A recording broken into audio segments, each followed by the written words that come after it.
Thinking of নলেজে আজকে উপস্থাপিত হবে বিশ্বকবি রবীন্দ্রনাথ ঠাকুর রচিত ছোট গল্প অনধিকার প্রবেশ। 1301 বঙ্গাব্দের শ্রাবণে গল্পটি লেখা হয়েছে।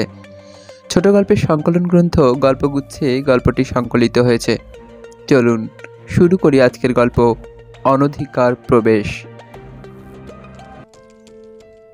একদা প্রাতঃকালে পথের ধারে দাঁড়াইয়া এক বালক আরেক বালকের সহিত একটি অসমসাহসিক অনুষ্ঠান সম্বন্ধে বাজি রাখিয়াছিল।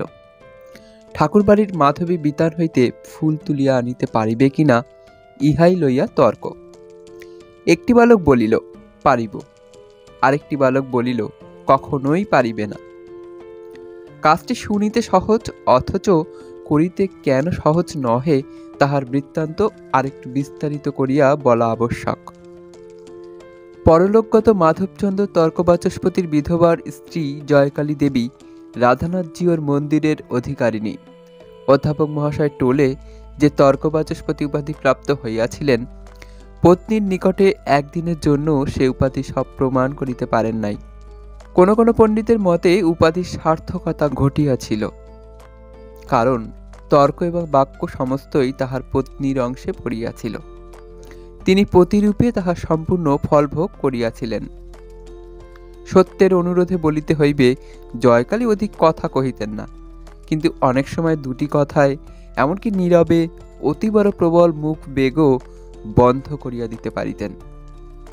জয়কালী দীর্ঘাকার, দৃঢ় শরীর, তীক্ষ্ণ নাসা, প্রখর বুদ্ধি স্ত্রীলোক।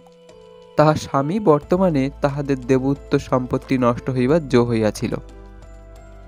বিধবা তাহার সমস্ত বাকি বকেয়া আদায়, সীমা সরহদ্দ স্থির এবং বহুকালের বেদখল উদ্ধার করিয়া সমস্ত পরিষ্কার করিয়াছিলেন। তাহার প্রাপ্য হইতে কেহ তাহাকে এক করি বঞ্চিত করিতে পারিত না। এই স্ত্রীলোকটির প্রকৃতির মধ্যে বহুল পরিমাণে পৌরুষের অংশ থাকাতে তাহার যথার্থ সঙ্গী কেহ ছিল না। স্ত্রীলোকেরা তাহাকে ভয় করিত। পরনিন্দা, ছোট কথা বা নাকি কান্না তাহার অসহ্য ছিল।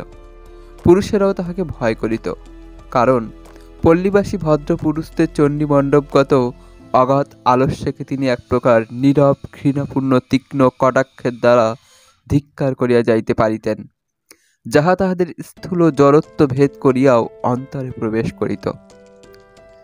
প্রবল রূপে ঘৃণা করিবার এবং সে ঘৃণা প্রবল রূপে প্রকাশ করিবার অসাধারণ ক্ষমতা এই প্রৌঢ়া বিধবাটির ছিল। বিচারে যাহাকে অপরাধী করিতেন তাহাকে তিনি কথায় এবং বিনা কথায়, ভাবে এবং ভঙ্গিতে একেবারে দগ্ধ করিয়া যাইতে পারিতেন। পল্লীর সমস্ত ক্রিয়াকর্মে বিপদে সম্পদে তাহার নিরলস হস্ত ছিল। সর্বত্রই তিনি নিজের একটি গৌরবের স্থান বিনা চেষ্টায় অতি সহজেই অধিকার করিয়া লইতেন। যেখানে তিনি উপস্থিত থাকিতেন সেখানে তিনিই যে সকলের প্রধান পদে, সে সম্বন্ধে তাহার নিজের অথবা উপস্থিত কোনো ব্যক্তির মনে কিছুমাত্র সন্দেহ থাকিত না। রোগী সেবায় তিনি সিদ্ধহস্ত ছিলেন, কিন্তু রোগী তাহাকে যমেরই মতো ভয় করিত। পথ্য বা নিয়মের লেশমাত্র লঙ্ঘন হইলে তাহার প্রধানাল রোগের তাপ অপেক্ষা রোগীকে অধিক উত্তপ্ত করিয়া তুলিত। এই দীর্ঘাকার কঠিন বিধবাটি বিধাতার কঠোর নিয়মদণ্ডের ন্যায় পল্লীর মস্তকের উপর উদ্যত ছিলেন। কেহ তাহাকে ভালোবাসিতে অথবা অবহেলা করিতে সাহস করিত না। পল্লীর সকলের সঙ্গেই তাহার যোগ ছিল, অথচ তাহার মতো অত্যন্ত একাকিনী কেহ ছিল না। বিধবা নিঃসন্তান ছিলেন। পিতৃমাতৃহীন দুইটি ভ্রাতুষ্পুত্র তাহার গৃহে মানুষ হইত। পুরুষ অভিভাবক অভাবে তাহাদের যে কোনো প্রকার শাসন ছিল না এবং স্নেহানন্দ পিসিমার আদরে তাহারা যে নষ্ট হইয়া যাইতেছিল, এমন কথা কেহ বলিতে পারিত না। তাহাদের মধ্যে বড়টির বয়স 18 হইয়াছিল। মাঝে মাঝে তাহার বিবাহের প্রস্তাবও আসিত এবং পরিণয় বন্ধন সম্বন্ধে বালকটির চিত্ত উদাসীন ছিল না। কিন্তু পিসিমা তাহার সেই সুখ বাসনায় একদিনের জন্য প্রশ্রয় দেন নাই। অন্য স্ত্রীলোকের ন্যায় কিশোর নবদম্পতির নবপ্রেম উদ্গম দৃশ্য তাহার কল্পনায় অত্যন্ত উপভোগ্য মনোরম বলিয়া প্রতীত হইত না। বরং তাহার ভ্রাতুষ্পুত্র বিবাহ করিয়া অন্য ভদ্রগৃহস্থের ন্যায় আলস্যভারে ঘরে বসিয়া পত্নীর আদরে প্রতিদিন স্ফীত হইতে থাকিবে, এ সম্ভাবনা তাহার নিকট নিরতিশয় হেয় বলিয়া প্রতীত হইত। তিনি কঠিনভাবে বলিতেন, পুলিন আগে উপার্জন করিতে আরম্ভ করুক, তারপরে বধূ ঘরে আনিবে। পিসিমার মুখের সেই কঠোর বাক্যে প্রতিবেশিনীদের হৃদয় বিদীর্ণ হইয়া যাইত। ঠাকুর বাড়িটি জয়কালীর সর্বাপেক্ষা যত্নের ধন ছিল। ঠাকুরের শয়ন, বসন, স্নান, আহারের তিলমাত্র ত্রুটি হইতে পারিত না। পূজক ব্রাহ্মণ দুটি দেবতার অপেক্ষা এই একটি মানবীকে অনেক বেশি ভয় করিত। পূর্বে এক সময় ছিল যখন দেবতার বরাদ্দ দেবতা পুরা পাইতেন না, কারণ পূজক ঠাকুরের আরেকটি পূজার প্রতিমা গোপন মন্দিরে ছিল। তাহার নাম ছিল নিস্তারিণী। গোপনে ঘৃত, দুগ্ধ, ছানা, ময়দার নৈবেদ্য স্বর্গে নরকে ভাগাভাগি হইয়া যাইত। কিন্তু আজকাল জয়কালীর শাসনে পূজার 16 আনা অংশই ঠাকুরের ভোগে আসিতেছে। উপদেবতাগণকে অন্যত্র জীবিকার অন্য উপায় অন্বেষণ করিতে হইয়াছে। বিধবার যত্নে ঠাকুর বাড়ির প্রাঙ্গণটি পরিষ্কার তকতক করিতেছে। কোথাও একটি চিহ্নমাত্র নাই। এই পার্শ্বে মঞ্চ অবলম্বন করিয়া মাধবীলতা উঠিয়াছে। তাহার শুষ্কপত্র পড়িবা মাত্র জয়কালী তাহা তুলিয়া লইয়া বাহিরে ফেলিয়া দেন। ঠাকুর বাড়িতে পরিপাট্য পরিচ্ছন্নতা ও পবিত্রতার কিছুমাত্র ব্যাঘাত হইলে বিধবা তাহা সহ্য করিতে পারিতেন না। পাড়ার ছেলেরা পূর্বে লুকোচুরি খেলা উপলক্ষে এই প্রাঙ্গণের প্রান্তে আসিয়া আশ্রয় গ্রহণ করিত এবং মধ্যে মধ্যে পাড়ার ছাক শিশু আসিয়া মাধবীলতার বলকলাংশ কিছু কিছু ভক্ষণ করিয়া যাইত। এখন আর সে সুযোগ নাই।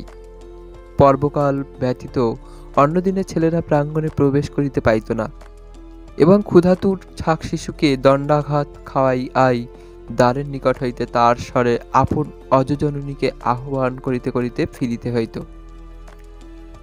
অনাচারী ব্যক্তি পরমাত্মে হইলেও দেবালয়ের প্রাঙ্গণে প্রবেশ করিতে পাইত না। জয়কালীর একটি যবন করপক্ষ কুক্কুট মাংস লোলুপ ভগিনীপতি আত্মীয় সন্দর্শ উপলক্ষে গ্রামে উপস্থিত হইয়া মন্দির অঙ্গনে প্রবেশ করিবার উপক্রম করিয়াছিলেন। জয়কালী তাহাতে তড়িৎ ও তীব্র আপত্তি প্রকাশ করাতে সহোদরা ভগিনীর সহিত তার বিচ্ছেদ সম্ভাবনা ঘটিয়াছিল। এই দেবালয় সম্বন্ধে বিধবার এতই অতিরিক্ত অনাবশ্যক সতর্কতা ছিল যে সাধারণের নিকট তাহা অনেকটা বাতুলতা রূপে প্রতীয়মান হইত। জয়কালী আর সর্বত্রই কঠিন, উন্নত, স্বতন্ত্র। কেবল এই মন্দিরের সম্মুখে তিনি পরিপূর্ণভাবে আত্মসমর্পণ করিয়াছিলেন। এই বিগ্রহটির নিকট তিনি একান্তরূপে জননী, পত্নী, দাসী। ইহার কাছে তিনি সতর্ক, সুকোমল, সুন্দর এবং সম্পূর্ণ অবনম্র। এই প্রস্তরের মন্দির এবং প্রস্তরের মূর্তিটি তাহার নিগূঢ় নারী স্বভাবের একমাত্র চরিতার্থতার বিষয় ছিল। ইহাই তাহার স্বামী, পুত্র, তাহার সমস্ত সংসার। ইহা হইতেই পাঠকেরা বুঝিবেন যে বালকটি মন্দির প্রাঙ্গণ হইতে মাধবী মঞ্জুরি আহরণ করিবার প্রতিজ্ঞা করিয়াছিল, তাহার সাহসের সীমা ছিল না। সে জয়কালীর কনিষ্ঠ ভ্রাতুষ্পুত্র নলিন। সে তাহার পিসিমাকে ভালো করিয়াই জানিত, তথাপি তাহার দুর্দান্ত প্রকৃতি শাসনের বশ হয় নাই। যেখানে বিপদ সেখানেই তাহার একটা আকর্ষণ ছিল, এবং যেখানে শাসন সেখানেই লঙ্ঘন করিবার জন্য তাহার চিত্ত চঞ্চল হইয়া থাকিত। জনশ্রুতি আছে, বাল্যকালে তাহার পিসিমার স্বভাবটিও এইরূপ ছিল। জয়কালী তখন মাতৃ স্নেহ মিশ্রিত ভক্তির সহিত ঠাকুরের দিকে দৃষ্টি নিবদ্ধ করিয়া দালানে বসিয়া এক মনে মালা জপিতেছিলেন। বালকটি নিঃশব্দ পদে পশ্চাৎ হইতে আসিয়া মাধবীতলায় দাঁড়াইল। দেখিল নিম্ন শাখার ফুলগুলি পূজার জন্য নিঃশেষিত হইয়াছে। তখন অতি ধীরে ধীরে সাবধানে মঞ্চে আরোহণ করিল। উচ্চ শাখায় দুটি একটি বিকচ উন্মুখ কুড়ি দেখিয়া যেমন সে শরীর এবং বাহু প্রসারিত করিয়া তুলিতে যাইবে, অমনি সেই প্রবল চেষ্টার ভরে জীর্ণ মঞ্চ সশব্দে ভাঙিয়া পড়িল। আশ্রিত লতা এবং বালক একত্রে ভূমিষ্যাৎ হইল। জয়কালী তাড়াতাড়ি ছুটিয়া আসিয়া তাহার ভ্রাতুষ্পুত্রটির কীর্তি দেখিলেন। সবলে বাহু ধরিয়া তাহাকে মাটি হইতে তুলিলেন। আঘাত তাহার যথেষ্ট লাগিয়াছিল, কিন্তু সে আঘাতকে শাস্তি বলা যায় না, কারণ তাহা অজ্ঞান জ্বরের আঘাত। সেই জন্য পতিত বালকের ব্যথিত দেহে জয়কালীর সজ্ঞান শাস্তি মুহুর মুহুর সবলে বর্ষিত হইতে লাগিল। বালক এক বিন্দু অশ্রুপাত না করিয়া নীরবে সহ্য করিল। তখন তাহার পিসিমা তাহাকে টানিয়া লইয়া ঘরের মধ্যে রুদ্ধ করিলেন। তাহার সেদিনকার বৈকালিক আহার নিষিদ্ধ হইল। আহার বন্ধ হইল শুনিয়া দাসী মোক্ষদা কাতর কণ্ঠে ছলছল নেত্রে বালককে ক্ষমা করিতে অনুনয় করিল। জয়কালীর হৃদয় গলিল না। ঠাকুরানীর অজ্ঞাত সারে গোপনে ক্ষুধিত বালককে কেহ যে খাদ্য দিবে, বাড়িতে এমন দুঃসাহসী কেহ ছিল না। বিধবা মন্ত্র সংস্কারের জন্য লোক ডাকিতে পাঠাইয়া পুনর্বার মালা হস্তে দালানে আসিয়া বসিলেন। মোক্ষদা কিছুক্ষণ পরে সভয়ের নিকটে আসিয়া কহিল, ঠাকুরমা, কাকাবাবু ক্ষুধায় কাঁদিতেছেন, তাহাকে কিছু দুধ আনিয়া দিব কি? জয়কালী অবিচলিত মুখে কহিলেন, না। মোক্ষদা ফিরিয়া গেল। অদূরবর্তী কুটিরের কক্ষ হইতে নলিনের করুণ ক্রন্দন ক্রমে ক্রোধের গর্জনে পরিণত হইয়া উঠিল। অবশেষে অনেকক্ষণ পরে তাহার কাতরতার শান্ত উচ্ছ্বাস থাকিয়া থাকিয়া জপ নিরতা পিসিমার কানে আসিয়া ধ্বনিত হইতে লাগিল।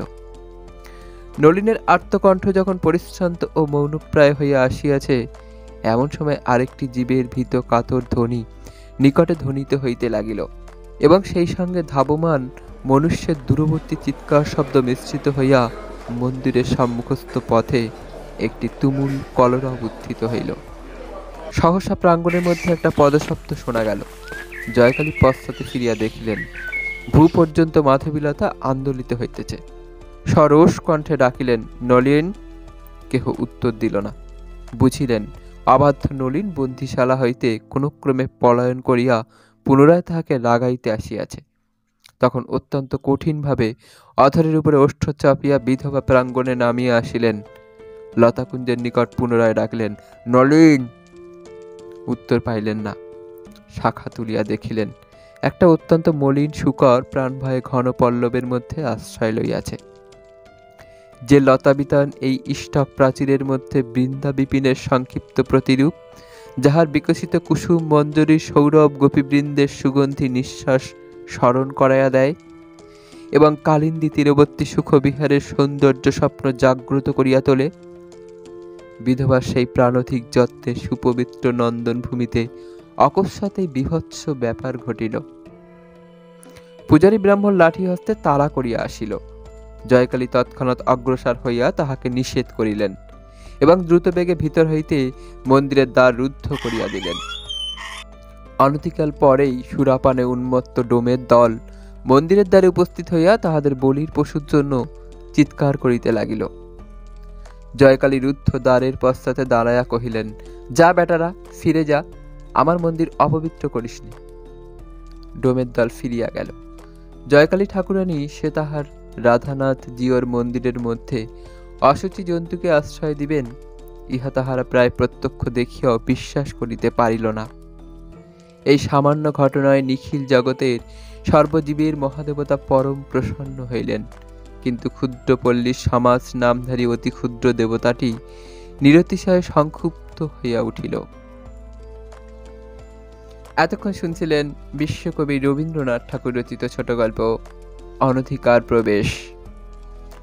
গল্পটি মনোগ্রাহী হলে চ্যানেলটি সাবস্ক্রাইব করতে ভুলবেন না। ধন্যবাদ।